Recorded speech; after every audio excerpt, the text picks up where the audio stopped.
ملګرو دغه جنۍ دغه ویډیو تاسې وګورئ. دغه جنۍ وایي زه ډېره غریبه یم. د جنۍ وایي زما پلار بیماره دی، د کور ګرده ذمهواري د ما په سر باندې دی. د دغې جنۍ فریاد واورئ. راځئ دغه ویډیو راسره وګورئ. یقینا دغه ویډیو ما وکتله، زړه مې ډېر درد وکړو، ځکه چې په معاشره کې دا رقم ته غریب خلک هم شته. نو دوستانو راځئ د دې مدد وکړو. دغه په سکرین باندې چې کوم نمبر ورکړی دی دا د دې ایزي پیسه به یې کرشئ، خو دې ورکړی دی. په دا نمبر باندې تاسو له دې سره مدد کولی شئ. نو راځئ دوستانو د دې خبرې واورو.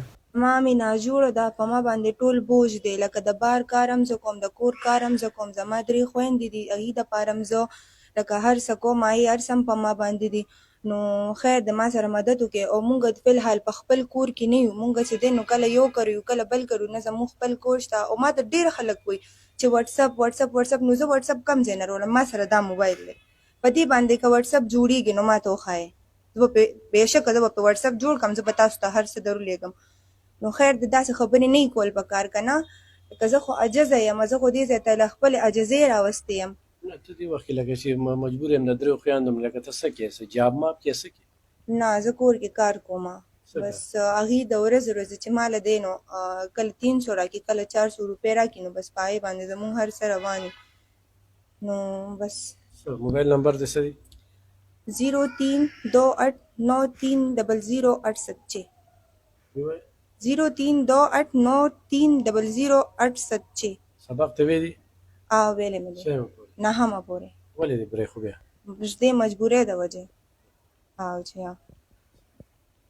ګرانو کتونکو تاسو دغه خبرې واورېدې، تاسو ورسره بلکل یې خپنې غتاون کولی شئ. په دې باندې زموږ د اکاونټ نمبر مې موږ په نورو یتیمانو باندې هم کار کوو. ډېر چې کوم دی نو دا خلک دلته کې راځي، اعتماد یې په دې وي چې زیاتره خلک مدد کول غواړي، خو د دغه بې ځایه کالس په وجه باندې هغوی بیا نمبر بلاک کړي. نو بې ځایه تنګول مه کوئ، د مجبورۍ نه راځي، ښه څوک هم د مستۍ نه دې ویډیو ته نه راځي. نو ضرور ورسره مدد وکړئ. علب خان شیرپا ویلفیر فاونډیشن دې وخت کې په یتیمانو باندې کار کوي. زمونږ په ذریعه باندې کونډې را سره ډېرې زیاتې دي چې هغوی ته سلایي مشین پکار دی، مدد را سره کوئ، بلکل را سره کولی شئ. کویانو دپاره څوک امداد کول غواړي نو هغه یو ډېر خلک پکې بیا دا کیمان وي، هغوی پکې ویډیو راوالي او نمبر یې پرې واچي په نورو ځینو باندې دغه کړي. نو دې دغه ووایي چې یاره زما ویډیوګانې نورو خلکو شیر کړي دي. نو تاسو خو چېرې راځئ او واقعي معلومات کوئ، نو زموږ پیج چې کوم دی افیشل پیج علب خان شیرپا فاونډیشن، په دې باندې تاسو کتلی شئ، په دې راتلی شئ.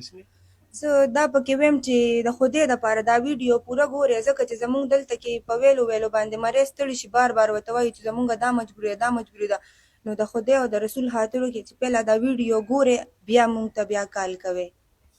ګرانو کتونکو دا دویمه ویډیو د ناتجربې وشوه، خپله تجربه در سره کوي. او موږ هم خلکو ته دا وایو چې لا کتلې هم نه وي، به صرف ویډیو وګورئ او به سترګې هم سې کړئ او به ټنګ کال هلکه وورئ چې هغه وایي څه، نو ضرور ورسره مدد وکړئ.